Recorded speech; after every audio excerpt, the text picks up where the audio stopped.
Hello students, good afternoon সবাইকে। Welcome to note study. Note স্টাডিতে তোমাদের সবাইকে স্বাগত জানাই। আমি মৌমিতা ম্যাম। আমি গত দুদিনের অর্থাৎ 20 এবং 21 তারিখের কারেন্ট অ্যাফেয়ার্স নিয়ে চলে এসেছি, যেটা কিনা ইম্পর্টেন্ট ইনফরমেশন হিসেবে তোমাদের এক্সামের জন্য খুব কাজে দেবে। তো তোমরা সবাই প্লিজ জয়েন হয়ে যাও এবং ফলো করো, এবং প্রত্যেকটা ইনফরমেশন তোমাদের কাজে দেবে, সেই অনুযায়ী তোমরা ভালো করে নজরে রেখো। তো চলো আমরা কন্টিনিউ করি। ফার্স্ট প্রশ্ন বা প্রথম যে আমাদের কাছে ইনফরমেশনটা রয়েছে বা যে কারেন্ট অ্যাফেয়ার্সটা রয়েছে সেটা হলো কি, উত্তরপ্রদেশের মুজাফফরনগরে ভারতের প্রথম কেন্দ্রীয় অর্থ সাহায্যে একটি গরু অভয়ারণ্য তৈরি করা হচ্ছে। তাহলে তোমাদের এখান থেকে কি প্রশ্ন আসতে পারে বলো? না, গরু অভয়ারণ্য কোথায় তৈরি হচ্ছে বর্তমানে? এখানে হচ্ছে উত্তরপ্রদেশের মুজাফফরনগর সবচেয়ে প্রথম, এবং যেটা কিনা একদম কেন্দ্রীয় অর্থ সাহায্যে হচ্ছে। এটি মূলত তুগলকপুর গাম্ভীরা গ্রামে অবস্থিত, এবং এটি কেন্দ্রীয় প্রকল্পের সহায়তায় মোট এই গরু অভয়ারণ্যের জন্য কত কোটি টাকা বরাদ্দ করা হয়েছে? না, 64 কোটি টাকা এখানে অর্থায়ন করা হয়েছে এই গরু অভয়ারণ্য প্রকল্পের দরুন। ঠিক আছে, পরিষ্কার তোমাদের কাছে? তাহলে গরু অভয়ারণ্য কোথায় তৈরি হয়েছে, এখানে কিন্তু প্রশ্ন আসতে পারে। মেন ইম্পর্টেন্ট, ভালো করে এগুলো খেয়াল করুন। আচ্ছা, 2 নম্বর প্রশ্নে যাচ্ছি, বা কারেন্ট অ্যাফেয়ার্স হচ্ছে কি, 2023 সালে ডিসেম্বর মাসে আইসিসি সেরা মহিলা খেলোয়াড় হিসেবে কে নির্বাচিত হয়েছেন? না, দীপ্তি শর্মা। তো চলো দীপ্তি শর্মা সম্বন্ধে আমরা কিছু ছোট করে ইনফরমেশন জেনে নিই। তার জন্ম হচ্ছে 24শে আগস্ট 1997। ভারতের কোথায় হয়েছেন তার জন্ম? আগ্রাতে। একজন আন্তর্জাতিক ক্রিকেটার হিসেবে তিনি বিশ্ব পরিচিত, এবং যিনি ভারতের জাতীয় মহিলা ক্রিকেট দলের হয়ে খেলেছেন। তিনি একজন অলরাউন্ডার হিসেবেও কাজ করেছেন, এবং তিনি বাম হাতে ব্যাট করেন, ডান হাতে অফ ব্রেক বলও করেন। বর্তমানে আইসিসি ক্রিকেট র্যাঙ্কিং এর শীর্ষ অলরাউন্ডারদের তালিকায় কিন্তু তার অবস্থান কত?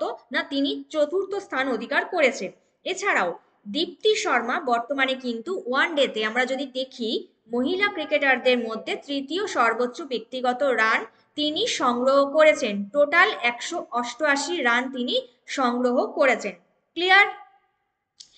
নেক্সট আমরা যাচ্ছি পরের প্রশ্ন। পরের কারেন্ট অ্যাফেয়ার্সটা কি, আগত 5 বছরের জন্য আইপিএল টাইটেল স্পন্সর কে করেছেন, বা কোন কোম্পানি 5 বছরের জন্য আইপিএল টাইটেল স্পন্সর পেয়েছে? উত্তর হবে কি, টাটা গ্রুপ। ঠিক আছে, টাটা গ্রুপ। আইপিএল এর এই টাইটেল স্পন্সর হওয়ার জন্য নিলামের যে দরপত্র রয়েছে সেটি ভারতীয় বোর্ডের তরফে কয়েকদিন আগে থেকেই ডাকা হয়েছিল, এবং যাতে পার্টিসিপেট করেছিল কে? টাটা আদিত্য বিড়লা, তিনি মালিক, যেই বড় বড় ব্যবসায়ীর মতো বিভিন্ন গোষ্ঠীরা। ঠিক আছে, এবার এই 2024 থেকে 2028 সালে যে বৃত্তের টাইটেল স্পন্সর হওয়ার লড়াই চলেছিল, সেটা কিন্তু একেবারে জমজমাট হয়ে গেছিল। ঠিক আছে, এবং এই মূলত লড়াইটা কার মধ্যে ছিল? টাটা গোষ্ঠী প্লাস আদিত্য বিড়লা গোষ্ঠীর মধ্যে, দুটো গোষ্ঠীর মধ্যে হয়েছিল। একটা হচ্ছে টাটা গোষ্ঠী, আর একটা হচ্ছে আদিত্য বিড়লা গোষ্ঠী। এই যে দুটো গোষ্ঠীর তরফে 5 বছরের জন্য সেখানে 2500 কোটি টাকার বিট করা হয়, অর্থাৎ প্রতি বছর সেখানে 500 কোটি টাকার বিট দেওয়া হয়েছে বিসিসিআই এর কাছ থেকে। তো তোমাদের কাছে ইনফরমেশনটা যে ক্লিয়ার হয়েছে? যদি কোনো এখানে তোমাদের প্রশ্ন জাগে বা আরো কিছু তোমরা জানতে চাও, প্লিজ কমেন্ট সেকশনে কমেন্ট করে জানিও। আমরা কিন্তু প্রত্যেকটা দিন কারেন্ট অ্যাফেয়ার্স নিয়ে, বিভিন্ন ইম্পর্টেন্ট ইনফরমেশন নিয়ে তোমাদের কাছে আপডেট দিচ্ছি। প্লিজ তোমরা এগুলোকে ফলো করো এবং জয়েন করতে থাকো। যেই প্রত্যেকটা ইনফরমেশন কিন্তু তোমাদের যে কোনো কম্পিটিটিভ এক্সামের জন্য খুবই ইম্পর্টেন্ট। তাহলে এই যে টাটা গোষ্ঠী আইপিএল টাইটেল স্পন্সর পেয়েছেন, তার এক ঝলক আমরা দেখে নিলাম। পরের প্রশ্ন হচ্ছে কি, না নন অ্যালাইন্ড মুভমেন্ট যেটা, তার 19তম শীর্ষ সম্মেলন কোথায় হয়েছিল? Non aligned movement, non aligned মুভমেন্টের 19তম শীর্ষ আন্দোলন হয়েছিল বা সম্মেলন যেটা হয়েছিল কোথায়? কাম্পালা উগান্ডায়। ঠিক আছে, এই যে সম্মেলনে ভারতীয় প্রতিনিধি হিসেবে এখানে নেতৃত্ব দিয়েছেন কে? বিদেশমন্ত্রী ডক্টর এস জয়শঙ্কর। আর এই যে সম্মেলন হয়েছে 19তম শীর্ষ সম্মেলন, যার মেন এজেন্ডা বলা যায় বা আলোচ্য বিষয়গুলো কি? সদস্য দেশগুলির জলবায়ুর পরিবর্তন, খাদ্য নিরাপত্তার মতো বৈশ্বিক সমস্যা নিয়ে বিভিন্ন আলোচনাভুক্ত হবে এই তোমার 19তম সম্মেলনটাতে। ওকে, চলো আমরা পরের কারেন্ট অ্যাফেয়ার্সে যাচ্ছি। কনভারসেশনস উইথ অরঙ্গজেব, যে শিরোনামটা লেখা হয়েছিল, এই শিরোনামী উপন্যাসটি কে লিখেছিলেন? এখানে লিখেছিলেন তামিল লেখক চারু নিবেদিতা। চারু নিবেদিতা, যিনি কিনা এই কনভারসেশনস উইথ অরঙ্গজেব উপন্যাসটির শিরোনামটি লিখেছেন। বা সেই সম্বন্ধে আমরা কিছু বলে নিই। চারু নিবেদিতা তামিল ভাষায় 60টিরও বেশি রচনা, লেখক প্রবন্ধের সংগ্রহ থেকে উপন্যাস, কবিতার সংকলন থেকে ছোট গল্প পর্যন্ত কিন্তু প্রচুর বই লিখেছেন, টোটাল 60টা। এবার একজন উত্তর আধুনিক মানে আধুনিক পরবর্তী যুগ যেটা এবং সীমালঙ্ঘনকারী লেখক হিসেবে তিনি খুবই পরিচিত। তার পাশাপাশি তিনি অটোফিকেশন এবং মেটাফিকেশনের সবচেয়ে বেশি আগ্রহী। তারপর তিনি 0 ডিগ্রি উপন্যাসের জন্য সবচেয়ে বেশি পরিচিত, যেটি সাহিত্যের জন্য জন মিচালাস্কি পুরস্কারের 2013 সংস্কারের জন্য 2023-এ কিন্তু এটি সংস্কারভুক্ত হয়েছে। এবং তার বই মার্জিনাল ম্যান, টু বাইজেন্টিয়াম, এ টার্কি ট্রাভেল, এইগুলো কিন্তু প্রত্যেকটার ইংরেজি অনুবাদ করা হয়েছে এবং এই স্বাধীন প্রেস দ্বারাও এগুলোকে প্রকাশিত করা হয়েছে। তাহলে চারু নিবেদিতা একজন তামিল লেখক এবং ইনার প্রচুর বই এখানে রয়েছে যেগুলো প্রকাশিত করা হয়েছে কিন্তু, এবং 60টার উপর টোটাল তিনি প্রচুর উপন্যাস বা বই লিখেছিলেন। ওকে, এই যে এইটা হচ্ছে কনভারসেশনস উইথ দ্য অরঙ্গজেব, যেটা লিখেছিলেন তিনি, শিরোনামটা। ক্লিয়ার? আচ্ছা, তোমাদের কাছে কিন্তু আরো একটা গুড নিউজ আছে আমাদের নোট স্টাডির তরফ থেকে, ভালো করে এটাকে খেয়াল করো।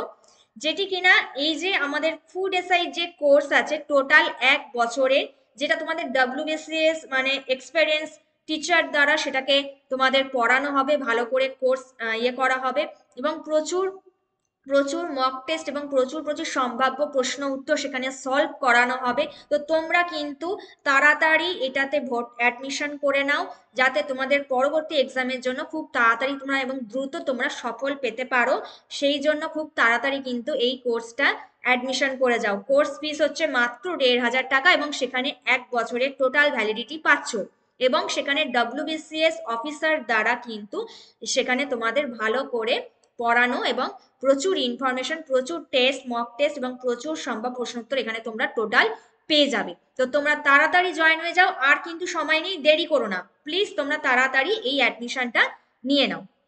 ঠিক আছে, চলো এবার আমরা কন্টিনিউ করছি পরবর্তী কারেন্ট অ্যাফেয়ার্সে। কি বলা হচ্ছে পরবর্তী যে কারেন্ট অ্যাফেয়ার্স, সেটা হচ্ছে পেপসিকো ইন্ডিয়াতে জাগ্রত কটেচা নতুন সিইও পদে যুক্ত হয়েছেন। তাহলে পেপসিকো ইন্ডিয়ার নতুন সিইও হয়েছেন কে? জাগ্রত কটেচা। ঠিক আছে, খাদ্য ও পানীয় প্রস্তুতকারক পেপসিকো ইন্ডিয়া শুক্রবার ঘোষণা করেছে যে এটি পেপসিকো ইন্ডিয়ার একটি সিইও হিসেবে তিনি জাগ্রত কটেচাকে নিযুক্ত করেছেন। ঠিক আছে, এবং তিনি আহমদ এল শেখের স্থলাভিষিক্ত হবেন, যিনি ভারতে 7 বছর দায়িত্ব পালনের পরে মার্চ মাসে মধ্যপ্রাচ্য বিজনেস ইউনিটের সিইও হিসেবে দায়িত্ব নেবেন। এবং বর্তমানে কেটিচা কিন্তু আফ্রিকা, মধ্যপ্রাচ্য ও দক্ষিণ এশিয়াতে তিনি পেপসিকোর প্রধান একটি বাণিজ্যিক কর্মকর্তা হিসেবে নিজেকে প্রতিষ্ঠিত করেছেন। ক্লিয়ার? আচ্ছা, এইটা হচ্ছে, আচ্ছা পরেরটা আমি যাচ্ছি। আচ্ছা, পরের কারেন্ট অ্যাফেয়ার্স কি? ভারতের প্রথম গ্রাফিন সেন্টার তৈরি হলো কোথায়? কেরালার কোচিতে। কোথায় হয়েছে গ্রাফিন সেন্টার? প্রথম ভারতের কেরালার কোচিতে। মূলত কেরালা সরকার ঘোষণা করেছে যে দেশের প্রথম গ্রাফিন ইনোভেশন সেন্টার কেরালা ত্রিশূরে তৈরি হবে। কেরালার কোচিতে উদ্বোধন সেটা করা হয়, এবং এটি কেরালার digital university centre for materials for electronics technology অর্থাৎ সিমেট এবং টাটা স্টিল লিমিটেডের একটা যৌথ উদ্যোগ বলা যেতে পারে এই কেরালার যে গ্রাফিন সেন্টার বা গ্রাফিন ইনোভেশন সেন্টার। ঠিক আছে, আচ্ছা নেক্সট প্রশ্ন কি বা নেক্সট কারেন্ট অ্যাফেয়ার্স যেটা খুবই গুরুত্বপূর্ণ, সেটা হচ্ছে ভারতের প্রথম রিজেনারেটিভ ট্যুরিজম লঞ্চ করলো কোন রাজ্য হিসেবে, বা কোন রাজ্য রিজেনারেটিভ ট্যুরিজম ঘোষণা করলো বা লঞ্চ করলো? গোয়া। এই গোয়া হচ্ছে এমন একটি রাজ্য যেটা কিনা রিজেনারেটিভ ট্যুরিজমের লঞ্চ করেছে।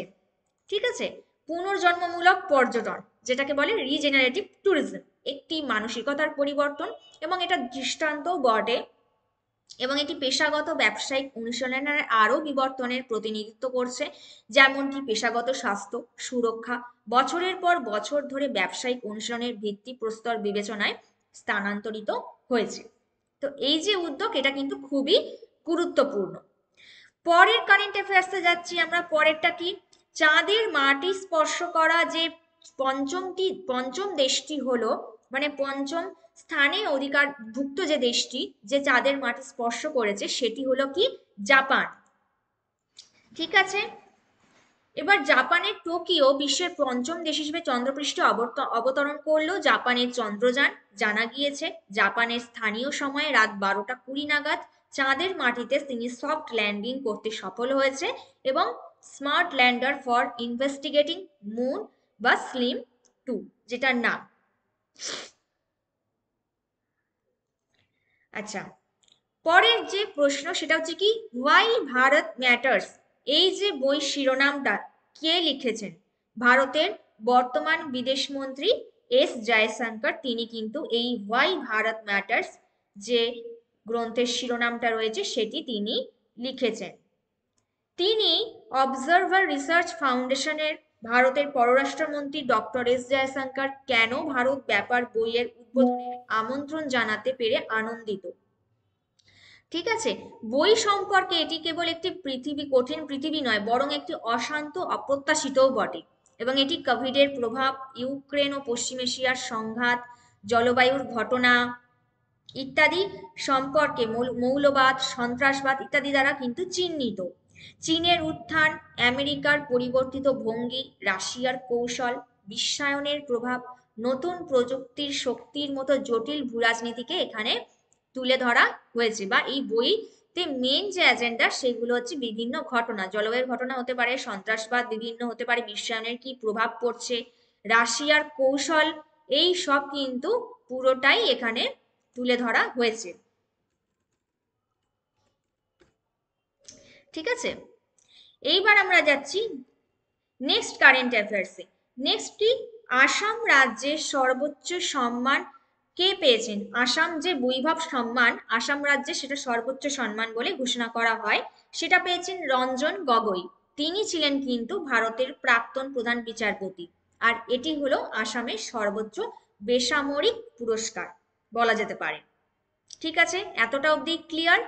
পরের হচ্ছে কি প্রশ্ন বা কারেন্ট অ্যাফেয়ার্স আমরা যদি জানি, সেটা হচ্ছে জানুয়ারি 2024-এ শ্রীরাম জন্মভূমি মন্দিরকে উৎসর্গ করা হয়েছে কটা স্মারক ডাক টিকিট?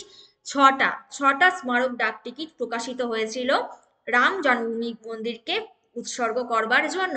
সেখানে প্রধানমন্ত্রী নরেন্দ্র মোদী এটি প্রকাশ করেছেন। এই 6টা ডাক টিকিটের মধ্যে কি কি আছেন বা কে আছেন? ভগবান গণেশ একটাতে আছেন, অপরদিকে ভগবান হনুমান, রাম মন্দির, জটায়ু, কেতবরাজ এবং মা শবরী এই 6টা ডাক টিকিটে স্থান পেয়েছেন। এই যে আমাদের পুরনো যে শ্রীরাম জন্মভূমি মন্দির সেইটিকে তুলে ধরা হয়েছে।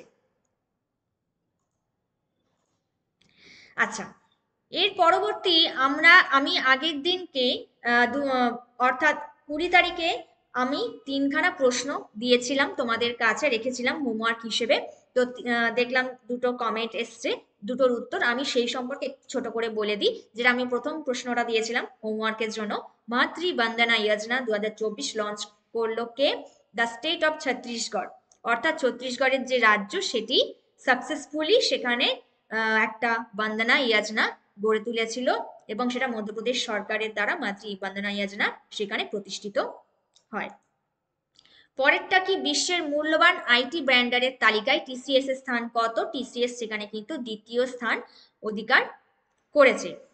আর আরেকটা প্রশ্ন দিয়েছিলাম, মিস আমেরিকা 2024 শিরোপা কে জিতেছিলেন? ম্যাডিসন মার্স, তিনি কিন্তু এই মিস আমেরিকার শিরোপাটা জিতেছেন, এবং তিনি প্রথমত অ্যাক্টিভ ডিউটি সার্ভিস মেম্বার যিনি এই শিরোপা জিতেছেন। এবং এই ঐতিহাসিক যে জয় শুধুমাত্র ম্যাডিসনের অর্জনকেই উন্নীত করে না, বরং সেখানে পুরো টোটাল মার্কিন সামরিক বাহিনীর মধ্যে বহুমুখী প্রতিভার উপরও কিন্তু আলোকপাত করে। এবার আমি আশা করব আগের দিনের মতো পুনরায় আমি কিন্তু এখানে হোমওয়ার্ক করছি, এবং সেগুলোর অবশ্যই তোমরা অ্যান্সার অবশ্যই কমেন্ট সেকশনে জানাবে। সেই মতো আমি তিনটে প্রশ্ন তোমাদের কাছে রাখলাম। প্রথম প্রশ্ন, সম্প্রতি প্রয়াত নীলমণি ফুকন কে ছিলেন? দ্বিতীয় প্রশ্ন, নিউজিল্যান্ডের নতুন প্রধানমন্ত্রী কে হচ্ছেন?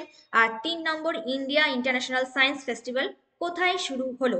এই তিনটে প্রশ্ন কিন্তু অবশ্যই তোমরা কমেন্ট সেকশনে জানাবে, কমেন্ট করে জানাবে উত্তর। আমি এই সম্বন্ধে আমার পরের দিনকে যখন আমি এই কারেন্ট অ্যাফেয়ার্স আলোচনা করব তার সাথে তিনটে প্রশ্নের ছোট করে আমি আলোচনা করে দেবো। ঠিক আছে?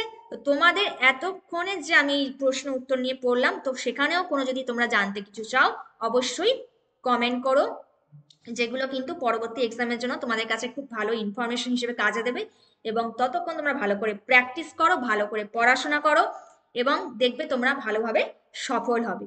তো আজকের মতো এইটুকু রইলো। আগামীকাল আমি আবার আপডেট নিয়ে আসবো তোমাদের কাছে। ততক্ষণ ভালো করে প্র্যাকটিস করো এবং ফলো করতে থাকো। All the best.